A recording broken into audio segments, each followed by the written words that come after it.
எல்லாருக்கும் வணக்கம். மீண்டும் மெய்ப்பொருள் காண்க தளத்திற்கு எல்லாரையும் நான் வரவேற்கிறேங்க. முதல்ல சர்வதேச சந்தைன்னு எடுத்துக்கிட்டோம்னா, அமெரிக்க சந்தை நேத்து இறங்கி இருக்குதுங்க. நாஸ்டாக் 98 பாயிண்ட் டவுனு, டவ் வந்து ஒரு 244 பாயிண்ட் டவுனு, S&P 500 ஒரு 32 பாயிண்ட் டவுனுங்க. ஆனா ஃபியூச்சர்ஸ் மார்க்கெட் பயங்கரமா ஏறி இருக்குங்க. நாஸ்டாக்கு, தென் டவ் எல்லாமே ஏறி இருக்கு. என்ன காரணம் அப்படின்னா, யுஎஸ் ட்ரேட் கோர்ட் இந்த ட்ரம்ப் அவர்களுடைய reciprocal tariff, sweeping tariff across the Nations அதெல்லாம் வந்து பிளாக் பண்ணியிருக்கிறாங்க. அதாவது சட்டப்படி அவருக்கு என்ன பவர் அண்ட் அத்தாரிட்டி கொடுத்துருக்காங்களோ அதை விட அதிகமாகவே அவர் செயல்பட்டு இந்த அன்லிமிட்டட் ட்ரேட் டாரிஃப் அப்படின்றது அன்கான்ஸ்டிடியூஷனல் அப்படின்னு சொல்லியிருக்காங்க யுஎஸ் ட்ரேட் கோர்ட். ஸோ இது வந்து எல்லாருக்குமே உலக நாடுகள் மத்தியில் எல்லாருக்குமே ஒரு மகிழ்ச்சியான செய்தி தான். அது போக இன்னொரு மகிழ்ச்சியான செய்தி என்ன அப்படின்னா, ட்ரம்ப் அவர்களுடைய அட்வைசர் எலான் மஸ்க் அவர்கள் வந்து நான் இந்த அட்வைசரி ரோல்ல இருந்து விளைவிக்கிறேன், பதவி விளைவிக்கிறேன் அப்படின்னு சொல்லியிருக்கிறாரு. அதனால இன்னைக்கு ஜப்பான் இண்டெக்ஸ் பயங்கரமா ஏறி இருக்குங்க. 620 பாயிண்ட் அப்பு. கோல்டு எடுத்துக்கிட்டோம் அப்படின்னா ஒரு 40 ரூபாய் விலை குறைஞ்சிருக்குங்க. 22 கேரட் கோல்டு 8895. ஸோ இந்த ட்ரம்ப் அவர்களுடைய டாரிஃப் வந்து பிளாக் பண்ணதுனால கோல்ட் பிரைஸ் கொஞ்சம் இறங்குறதுக்கான வாய்ப்புகள் இருக்கும். அதிகமாக நம்ம எதிர்பார்க்க முடியாது, இறங்குறப்ப நம்ம கன்சிடர் பண்ணிக்கலாம். ஸோ இந்த விஷயம்லாம் கொஞ்சம் ஸ்ட்ரீம்லைன் ஆனிச்சு, அன்சர்டனிட்டி கொஞ்சம் குறைஞ்சது அப்படின்னா பவல் அவர்கள் கொஞ்சம் இன்ட்ரெஸ்ட் ரேட்டை கட் பண்ணுவார். இன்ட்ரெஸ்ட் ரேட் கட் பண்ணுறப்ப மறுபடியும் கோல்ட் ப்ரைஸ் ஏறும். ஸோ ரொம்ப அந்த கோல்டை பற்றி நம்ம ஒரி பண்ண தேவையில்லை. அமெரிக்க டாலருக்கு நிகரான இந்திய ரூபாயோட மதிப்பு 85.50 இந்திய ரூபாயா இருக்குங்க. ஒரு 7 காசு இன்னைக்கு சரிஞ்சிருந்தது.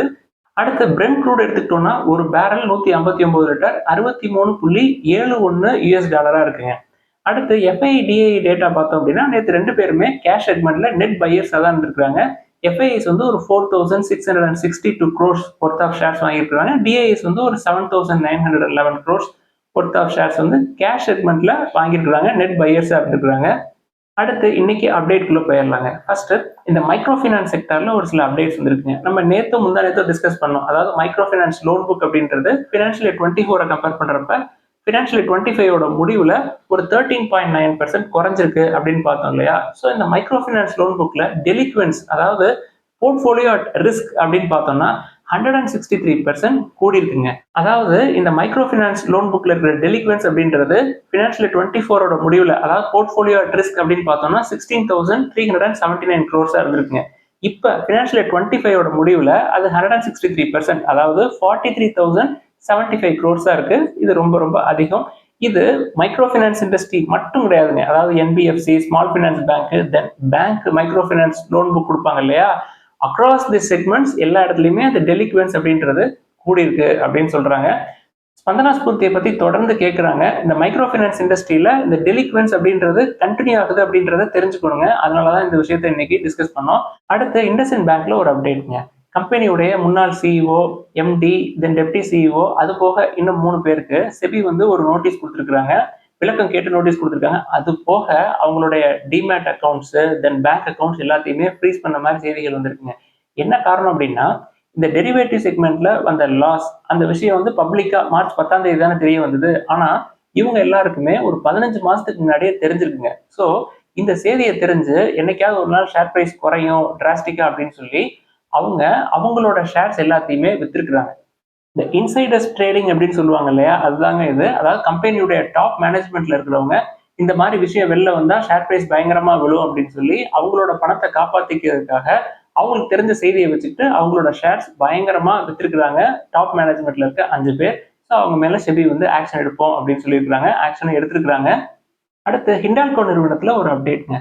கம்பெனி வந்து ஃபினான்ஷியல் இயர் 26க்கு கேபெக்ஸ் எடுத்திருக்கிறாங்க. ஒரு 80 பில்லியன் ருபீஸ், அதாவது 7,500 to ஒரு 8,000 crores வரைக்கும் நாங்கள் கேபெக்ஸ் எடுப்போம் அப்படின்னு சொல்லி திட்டம் போட்டிருக்காங்க. இது ஃபினான்ஷியல் இயர் 25 விட அதிகங்க.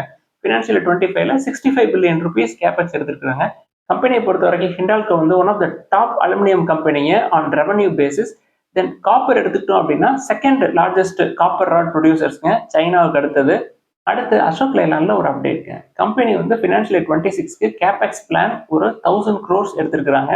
இதை வந்து எதுல இன்வெஸ்ட் பண்ணுவாங்க அப்படின்னா அவங்களோட குரூப் கம்பெனிஸ்ல, குறிப்பா ஸ்விட்ச் மொபைலிட்டி இந்தியா, தென் ஹிந்துஜா லைலாண்ட் ஃபைனான்ஸ், இதுல எல்லாம் நாங்கள் இன்வெஸ்ட் பண்ணுவோம் அப்படின்னு சொல்லியிருக்காங்க. ஃபினான்ஷியல் இயர் 24 வரைக்கும் கடன் அதிகமா இருந்ததுங்க. ஃபினான்ஷியல் இயர் 24 முடிவுல கடனையும் பயங்கரமா அசோக் லைலாண்ட் குறைச்சிருக்காங்க.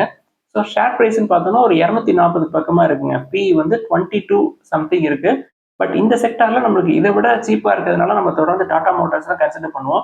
ஏற்கனவே நீங்க லோயர் பிரைஸ்ல கன்சிடர் பண்ணிருந்தீங்க அப்படின்னா உங்களுக்கு போனஸும் கிடைக்கும். சூப்பரான கம்பெனி. அடுத்து டிசிஎஸ்ல ஒரு அப்டேட்ங்க. டாடா குழுமத்தினுடைய சேர்மன் என் சந்திரசேகரன் அவர்கள் என்ன சொல்றாங்க, இந்த ஜெனரேட்டிவ் ஏஐ அப்படின்ற விஷயம் டிசிஎஸ் ஒரு புதிய உச்சத்துக்கு கொண்டு போய் வச்சிருக்கு. ரெவன்யூ வந்து $30 பில்லியன் கிராஸ் பண்ணிருக்கு ஃபினான்ஷியல் 25ல. டிசிஎஸோட பிராண்ட் வேல்யூ அப்படின்னு எடுத்துக்கிட்டோம்னா $20 பில்லியன் தாண்டிடுச்சு அப்படின்னு சொல்றாருங்க. தென் சமீபத்தில் அவங்க ஒரு generative AI TCS wisdom next அப்படின்னு கூட ஒரு ஜெனரேட்டிவ் ஏஐ லான்ச் பண்ணாங்க. தென் டிசிஎஸ் பொறுத்த வரைக்கும் சமீபத்தில் நம்ம பார்த்தோம், அதாவது ஏஐ அண்ட் டேட்டா சர்வீசஸ் ஒரு வெர்டிகலாகவும் தென் கிளவுட் சர்வீசஸை ஒரு வெர்டிகலாகவும் பிரிச்சுட்டாங்க. இதுல க்ரோத் ப்ராஸ்பெக்ட்ஸ் அதிகமா இருக்கு அப்படின்றத தெரிஞ்சுக்கிட்டு தனித்தனி வெர்டிகலா பிரிச்சு அதுல ஒர்க் பண்ண ஆரம்பிச்சிட்டாங்க. அடுத்து ஹீரோ ஃபினான்ஸ்ல ஒரு அப்டேட்ங்க. கம்பெனிக்கு செபி வந்து ஐபிஓ போறதுக்கு கிரீன் சிக்னல் கொடுத்துட்டாங்க. 3668 crores ஐபிஓ. கம்பெனியோட அசெட் அண்டர் மேனேஜ்மெண்ட் அப்படின்னு பார்த்தோம்னா 51,821 crores. இவங்க வந்து ஒரு என்பிஎஃப்சி கேட்டகரியில வருவாங்க. ஸோ ஐபிஓ வர்றப்ப நம்மளும் அப்ளை பண்ணுவோம். நல்ல நிறுவனம் தான். அதே மாதிரி ஹெச்டிபி ஃபின்சர்வ் எடுத்துக்கிட்டோம் அப்படின்னா செபியோட அப்ரூவலுக்காக வெயிட் பண்ணிட்டு இருக்காங்க. ஒரு சில நியூஸ் என்ன சொல்லுது அப்படின்னா இன்னும் ஒரு 1 monthல செபியோட அப்ரூவல் கிடைச்சிரும் அப்படின்னு சொல்றாங்க. ஸோ இவங்களை பொறுத்த வரைக்கும் $1.5 பில்லியன் ஐபிஓ போடுவோம் அப்படின்னு சொல்லியிருக்காங்க. இது வந்து one of the largest IPO இருக்குங்க இந்த வருஷத்தை பொறுத்த வரைக்கும். இதுக்கு போட்டியா டாடா கேபிட்டலோட ஐபிஓவும் இந்த வருஷம் நம்ம எதிர்பார்க்கலாம். இந்த வருஷத்தை பொறுத்த வரைக்கும் டாடா கேபிட்டல், ஹெச்டிபி ஃபின்சர்வ் இது ரெண்டும் தான் வந்து மிகப்பெரிய ஐபிஓ இருக்கும் அப்படின்னு நினைக்கிறேன். அடுத்து டாடா கெமிக்கல்ஸ்ல ஒரு அப்டேட்ங்க. கம்பெனியோட டைரக்டர் அண்ட் போர்ட் சேர்மனா என் சந்திரசேகரன் அவர்கள் தான் இருந்தாங்க.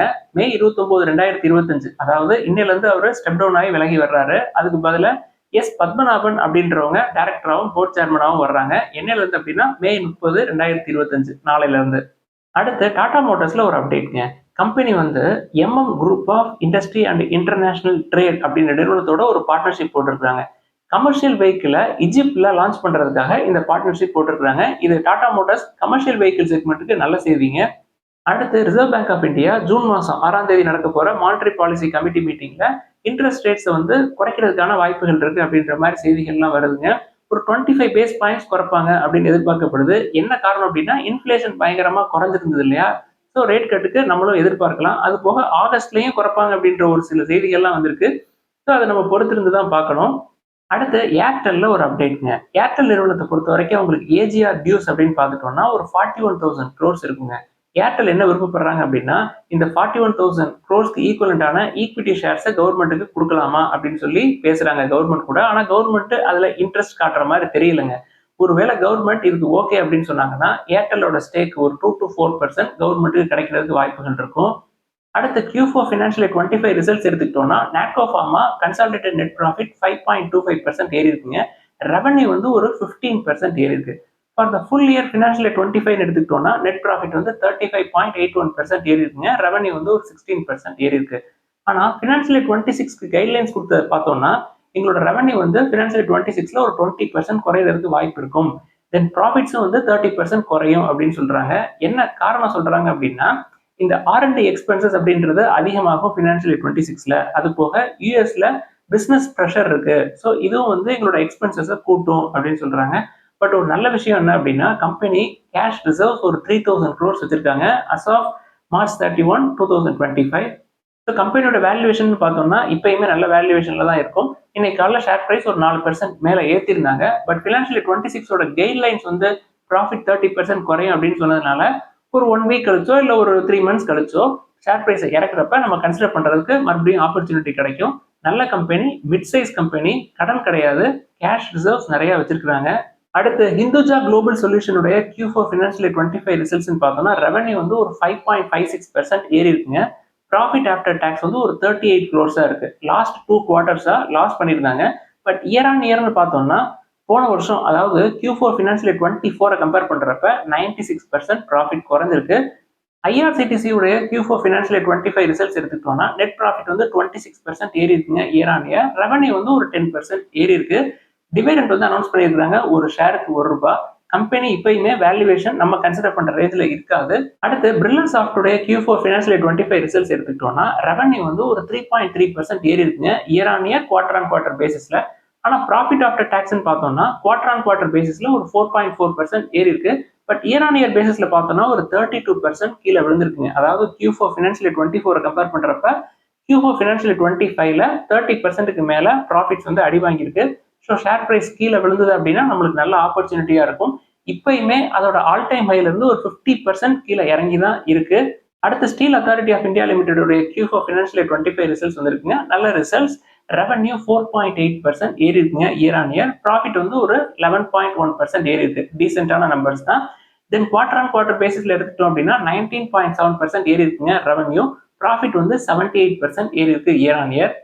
அடுத்து இன்னைக்கு கேள்விகளுக்குள்ள போயிடலாங்க. ஃபர்ஸ்ட் ரிலாக்ஸோ ஃபுட்வியர்ஸ் பத்தி கேட்டிருக்காங்க. ரிலாக்ஸோ ஃபுட்வியர்ஸ் நான் கன்சிடர் பண்றப்ப 900ங்க. இப்போ அங்க இருந்து 50% கீழே விழுந்திருக்கு. நான் இந்த மாதிரி ஓவர் வேல்யூடா கன்சிடர் பண்ணி 50% கீழே விழுந்த பல ஸ்டாக்களை இதுவும் ஒண்ணுங்க. இப்பயுமே வேல்யூவேஷன் பாத்தீங்கன்னா 64 டைம்ஸ் ஏர்னிங்ஸ் இருக்கு. பட் கடன் கிடையாது. ப்ராஃபிட்ல பெருசா மாற்றம் இல்லை. இன்னும் 2 வருஷம் ஆகுங்க இதெல்லாம் வந்து சுச்சுவேஷன் மாறுறதுக்கு. இப்போதைக்கு அந்த சைடு போகாம இருக்கிறதே நல்லதுங்க. ஓவர் வேல்யூட் பட் நல்ல கம்பெனி தான். அடுத்து ஹிந்துஸ்தான் கன்ஸ்ட்ரக்ஷன் கம்பெனியை பத்தி பேசுனீங்களே சார். நான் வந்து கன்ஸ்ட்ரக்ஷன்னா L&T, HCC கன்சிடர் பண்ணுவேன் அப்படின்னு சொன்னீங்களே. அது வந்து வேல்யூவேஷன் தென் கடன் அதெல்லாம் நிறைய இருக்கு அப்படின்ற மாதிரி கேட்டிருக்காங்க.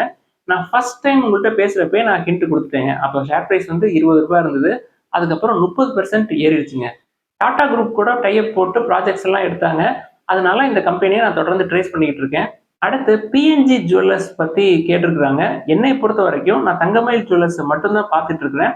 அதுவும் என்டர் ஆகிறதுக்கு ஆப்ஷன் எனக்கு கிடைக்கல. நான் வந்து ஒரு 1600 வர்றதுக்கு வாய்ப்பு இருக்கும் அப்படின்னு சொல்லி காத்துட்டு இருக்கேன். பிஎன்ஜியை பொறுத்த வரைக்கும் குவார்டர் ஆன் குவார்டர் பேசிஸ்ல ரெவன்யூவும் குறைஞ்சிருக்கு, தென் ப்ராஃபிட்டும் குறைஞ்சிருக்கு. இயர் ஆன் இயர் பேசிஸ்ல ரெவன்யூ கூடி இருக்குங்க. பட் கம்பெனியோட வேல்யூவேஷன் எடுத்துக்கிட்டோம்னா 34ல இருக்கு.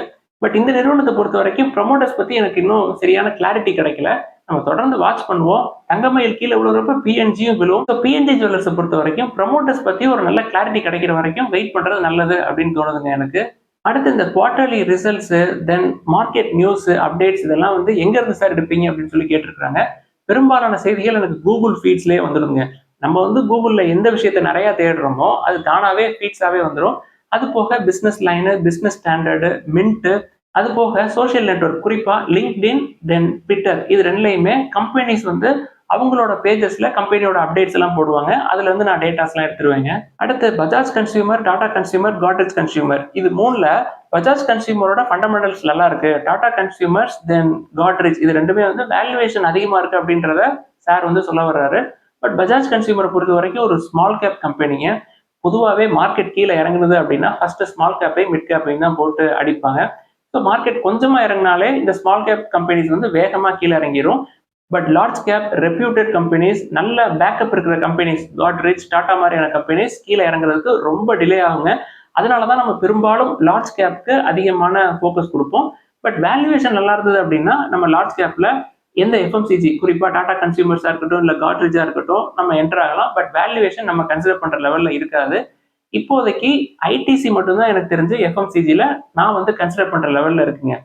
ஸோ ஐடிசியை தொடர்ந்து கன்சிடர் பண்ணலாம். பட் என்ன கேள்விகள் வந்திருக்கு அப்படின்னா ஐடிசி 400 வரைக்கும் போகுமா அப்படின்னு சொல்லி கேட்டிருக்காங்க. ஒரு சில நண்பர்கள் வந்து 150 போகுமா அப்படின்னு சொல்லி கேட்டிருக்காங்க. இதுக்கு முன்னாடி British American Tobacco stake sale பண்ணாங்க ஒரு வருஷத்துக்கு முன்னாடி. அப்பயும் பிளாக் டீல்ல தான் முடிச்சாங்க.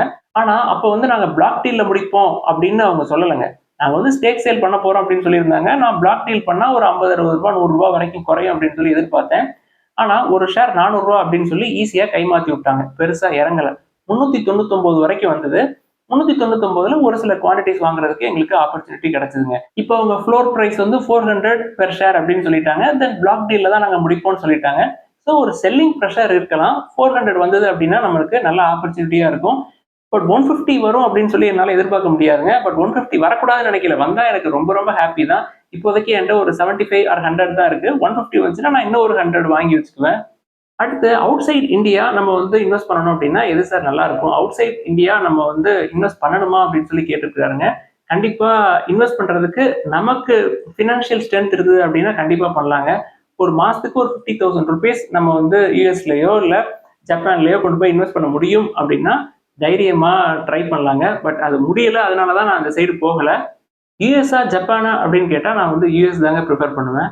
அடுத்து காஸ்மோ ஃபர்ஸ்ட் அப்படின்ற நிறுவனத்தை பத்தி கேட்டிருக்காங்க. காஸ்மோ ஃபர்ஸ்ட் இப்ப சமீபத்துல ஒரு 30% மேல ஏறிடுச்சுங்க. வேல்யூவேஷன்ஸ் பாத்தீங்கன்னா பிரைஸ் டு earnings ஒரு 22 பக்கமா இருக்கும். பிரைஸ் டு புக் 1.9 கிட்ட இருக்குங்க. அந்த கம்பெனியை பொறுத்த வரைக்கும் டெட் டு ஈக்விட்டி அதிகமா இருக்கும்னு நினைக்கிறேங்க. ஸோ அதனால தான் நான் வந்து அதை கன்சிடரே பண்ணலை. பட் 30% மேலே ஏறினதுக்கப்புறம் அதை பற்றி யோசிக்கிறது இல்லை அதை பற்றி பேசுறதே வந்து தேவையில்லாதது அப்படின்னு தாங்க நினைக்கிறேன். நம்மகிட்ட ஏற்கனவே இருக்கு அப்படின்னா நண்பர் கேட்கறதுல ஒரு அர்த்தம் இருக்கு, நம்ம தொடர்ந்து ஹோல்ட் பண்ணலாம். பட் 30% ஏறினதுக்கப்புறம் நம்ம போய் உள்ள மாட்டிக்கூடாது அப்படின்றது என்னுடைய கருத்து. எல்லாரும் உள்ள போறப்ப நம்ம அந்த சைடு போகக்கூடாது அப்படின்றதுல நம்ம தெளிவா இருக்கணுங்க. இதெல்லாம் தான் இன்னைக்கு டிஸ்கஸ் பண்ணணும்னு நினைச்சோம். ஏதாவது சந்தேகங்கள், கேள்விகள் இருந்தா எழுதுங்க. தொடர்ந்து டிஸ்கஸ் பண்ணுவோம். எல்லாருக்கும் நன்றி.